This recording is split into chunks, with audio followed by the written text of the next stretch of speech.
안녕하십니까, 라뮤나입니다. 오늘은 지금 현 상황의 증시의 흐름은 과연 어떤가에 대해서 한번 말해보고자 합니다. 한국 코스피나 미국 증시를 조금이라도 보신 분이라면 알다시피 지금은 상방이든 하방이든 어디로 가야 할지 갈피를 못 잡고 있는 게 지금의 장세가 아닌가 싶습니다. 과연 왜 그럴까요?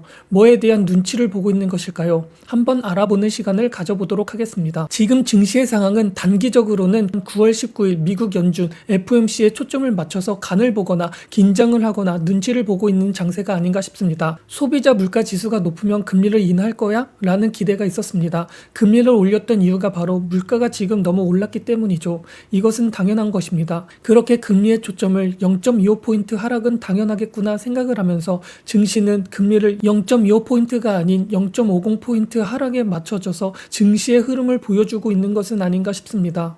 이렇게 실업률에도 반응하기도 하고 예전에는 중요하게 생각하지 않았던 경제지표 하나하나에 민감하게 반응을 하고 있는 것이 지금의 현 상황입니다. 그렇다면 금리를 인하하는 게 과연 이전의 금리 인하의 상황처럼 시장에 유동성을 부여하고 내수 시장을 활발하게 경제를 일으킬 수 있을까요?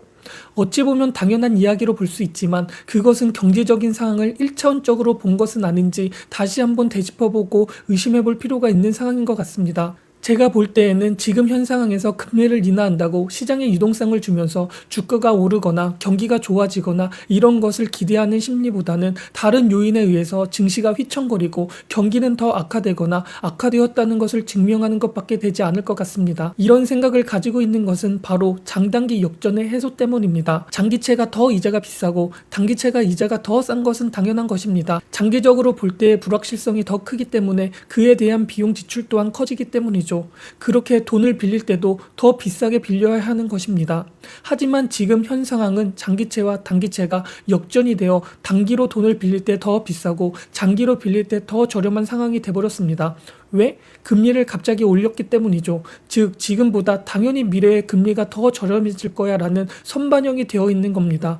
왜? 우리는 금리 0에서 2% 정도대에 계속 머물렀었는데 지금은 5% 이상이 돼버렸으니 당연히 낮아져야 된다고 생각을 가지고 있고 금리를 인하해야 화폐 가치가 떨어져 그것은 유동성을 만들고 어쩌면 순서난의 인플레이션도 만들 수 있게 되니까 말이죠.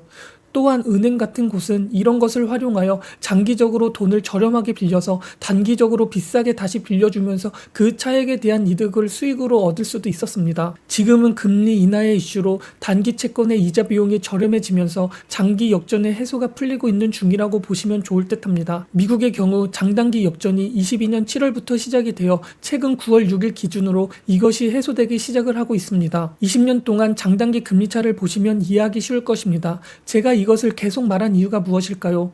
바로 영레포입니다. 영레포는 쉽게 말해서 금리를 인상하여 시장에 돈을 걷어들이면서 화폐의 가치를 상승시키는 것을 말하며 레포의 경우 나라나 회사에서 채권을 발행하여 채권을 맡기고 자금을 빌리는 행위라면 영레포는 이것과 반대로 회사나 나라에서 채권을 다시 받는 것을 말합니다. 즉 지금까지는 영레포 상황으로 금리를 올리면서 채권을 받아들이고 있었지만 다시 금리를 인하하니 레포 상황을 유도하려고 할 것입니다. 유도, 여기선 유도가 중요합니다. 즉 영레포 상황에서 레포 상황으로 만드는 것, 즉 이것은 연준이 빌려서 연준이 사는 행위를 말하는 것입니다. 이런 것들이 결국 부채를 늘리는 행동으로 볼 수 있는 것이죠. 더 디테일하게 들어가 보면 금리를 인하할 때 레포를 유도합니다. 즉 양적 완화를 하는 것이죠. 연준에서 채권을 매입하면서 채권 이자 비용을 줄이면서 금리를 줄이게 되겠죠. 그렇다는 것을 더 디테일하게 들어가면 연준은 돈이 어디 있을까요? 채권을 발행해서 돈을 만들거나 그것을 담보로 돈을 찍어놔야 하는데 말이죠. 즉 장기채를 팔고 단기채를 산다면 어떻게 될까요? 지금 같은 금리를 인하시키려고 하는 상황이라면 보통은 장기채가 비용이 비쌉니다. 즉 장기채가 상대적으로 단기채보다 저렴하다는 것입니다. 싼 장기채를 팔고 비싼 단기채를 사면서 금리를 낮추게 되겠죠. 왜? 단기채를 낮춰야 실질적으로 지금 보여주는 단기적 금리가 낮아지기 때문입니다. 이렇게 장기채를 싸게 팔아 금리를 높이는 효과를 주기도 하고 단기채를 사서 단기적 금리를 낮추는 효과를 나타나게 됩니다. 이렇다는 것은 결국 장기채를 싸게 팔았다, 단기채를 비싸게 샀다라고 인식을 하면 됩니다. 그렇다면 지금까지 금리 인상을 하던 영레포 상황은 어땠을까요? 마찬가지로 금리를 인상시키면 어떻게 되죠? 채권을 연준에서 팔면 됩니다. 단기채를 팔면 되겠죠? 그런데 상황을 보실 필요가 있습니다. 단기채를 팔았을 때 금리를 인상시키려고 했으니 금리가 낮았을 것이고 단기채는 비쌌을 거고 장기채는 저렴했을 것입니다. 이것을 이해해야 합니다.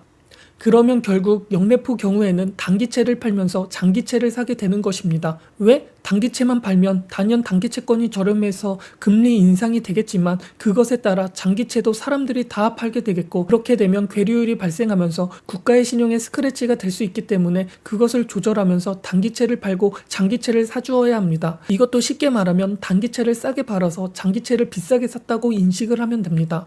또한 지금까지 영래포인 상황이기에 영래포를 무한정으로 하는 것도 아니라 어느 정도 한도가 존재하는데 그 한도 즉 잔고가 바닥이 나고 있으며 그런 기사도 많이 들어보셨을 것입니다. 결국 연준은 레포 상황, 영래포 상황 둘 다 손실을 보고 있으며 이것은 결국 부채와 연관이 되면서 장단기 금리차 그래프를 보셨다시피 해소가 되면서 경기 침체 이슈로 만들 수도 있는 것입니다. 너무 어렵습니다. 이게 가장 큰 이유로 보여지고 있습니다. 금리 인하가 되었다고 유동성이 풀렸다고 마냥 좋을 수밖에 없는 구조가 되어버렸다는 것이죠. 모든 것은 천천히 잔잔하게 상승을 하거나 하락을 해야 하는데 급격하면 양날의 검이 돼버리기도 합니다. 지금은 양날의 검 중 좋은 면을 누렸다면 이제는 그렇지 않은 반대쪽 날도 생각을 해볼 필요가 있다는 것입니다. 그리고 두 번째는 바로 엔캐리 트레이드의 청산입니다. 이건 8월에도 언급이 많이 되었고 엔캐리드가 존재하구나 인증도 했던 우리나라에게 사이드카, 일본의 증시가 하루에 마이너스 10%씩 이틀 연속 빠진 그러면서 일본 중앙은행의 금리 인상을 안 한다는 이슈로 바로 증시가 되돌려진 이것으로 이미 증명이 되었던 바로 엔캐리 트레이드입니다. 엔캐리 트레이드를 쉽게 이해하면 지금 일본의 경우 잃어버린 30년을 겪고 있고 일본 내에 금리를 낮추면서 유동성을 계속 주어도 화폐의 가치를 계속 절하시켜도 일본의 사람들은 버블 경제 이후 폭락을 겪은 심리를 대를 이어오면서 내수가 원활하게 돌아가지 않게 돼버렸습니다. 그렇게 금리 인하로 유동성을 주어도 회복할 기미가 보이지 않고 이것은 아베노믹스라는 정책으로 엔화를 낮춰 수출로 경기 활성화를 돌리기도 하였죠. 엔화가 저렴하면 상대적으로 다른 나라에 비해 물건이 저렴하니 수출은 잘 되니까 말이죠. 또한 일본은 정통 제조업 강국으로 물건이 좋기로 소문이 났으니 품질 좋은 일제품을 저렴하게 살 수도 있게 되었던 것입니다. 이렇게 일본은 금리를 마이너스로 유지를 하고 있습니다. 그러면 일본은행에 돈을 넣어도 이자를 받을 수 없게 되는 구조죠. 그렇게 돼버리니 일본의 주부들, 돈을 관리하는 주부들이 이것을 이용해서 낮은 이자 비용으로 대출을 받아서 다른 나라에 투자를 한 것부터 시작이 된 것이 바로 와타나베 부인, 즉 엔캐리 트레이드입니다. 이해를 하셨을까요? 즉 지금 일본 금리가 0.25%, 미국의 금리가 5.5%입니다. 그러면 누구나 일본에서 대출을 받아서 미국에 투자만 해도 5.0% 이상은 안전하게 얻는 것입니다. 예시로 일본에서 1억을 0.25% 이자 비용으로 빌려서 미국에 1억을 투자했다고 한다면 1억의 이자 비용을 25만 원만 내고 550만 원을 버는 셈입니다. 이렇게 돼버리니 당연히 영혼까지 끌어서 대출을 하고 돈을 빌릴 것입니다. 그런데 채권 수익이 5.5%? 그러면 다른 곳의 수익은 더 높을 수도 있다는 것이죠. 위험 자산일수록 수익률이 높으니까 말이죠. 이렇게 일본뿐만 아니라 모든 나라가 일본에서 대출을 받아서 다른 나라에 투자를 하고 있습니다. 이런 상황에 일본이 금리를 0.25%만 올린다고 하더라도 1억을 빌렸을 때 이자 비용이 25만 원, 이게 50만 원으로 되는 것이고 숫자만 보면 25만 원이 되겠지만 이것은 결국 이자 비용이 2배로 느는 효과가 돼버립니다. 즉 100억을 빌렸다면 2,500만 원의 이자 비용이 5천만 원이 돼버리는 것입니다. 근데 액수는 천문학적일 것이기 때문에 더 감당해야 하는 이자 비용은 커지는 것이고 지금 이자 비용이 저렴해서 돈을 빌린 사람들이 이자 비용을 생각하면서 돈을 빌렸을까요? 모든 것을 다 영혼까지 끌려서 빌렸을 것입니다. 그렇다는 것은 금리를 살짝 올려도 지금에 대한 위험이 생기고 이런 것에 대한 불안감으로 일본에서 빌린 돈으로 투자했던 곳에 자금이 빠지게 되는 것이죠. 그렇다는 것은 금리를 살짝 올려도 그것에 대한 위험이 생기고 그런 것에 대한 불안감으로 일본에 빌린 돈으로 투자했던 곳에 자금을 빼게 되는 것입니다. 이게 바로 엔캐리 트레이드입니다. 그렇다는 것은 미국이 금리 인하가 된다면 달러의 가치는 절하되고 상대적으로 엔화의 가치는 오르게 됩니다.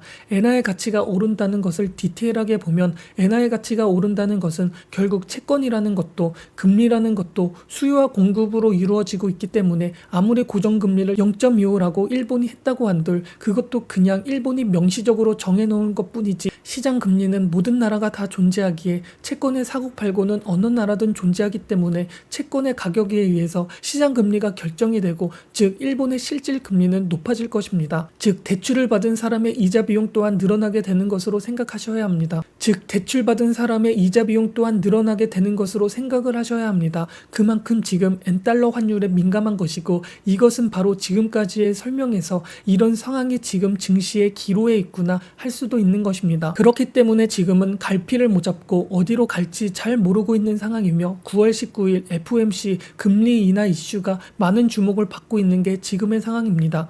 이런 게 얽히고 설켜 있기 때문에 금리 인하를 한다고 한들 과연 유동성으로 인해 증시가 오를 수 있을까요? 의문을 줄 수 있는 상황이 돼버립니다. 하지만 우리는 앞날을 모르기 때문에 금리 인하가 되면 엔캐리와 레포 현상이 무조건 일어난다 라고 생각을 하기에는 이러한 이슈들을 일본에서 대응을 할까? 아니면 납둘까? 라는 생각을 해봐야 할 필요도 있습니다. 금리 인하를 한다면 일본이 미국 채권을 많이 보유하고 있기 때문에 채권의 가격이 상승이 되기에 채권을 더 매입할까?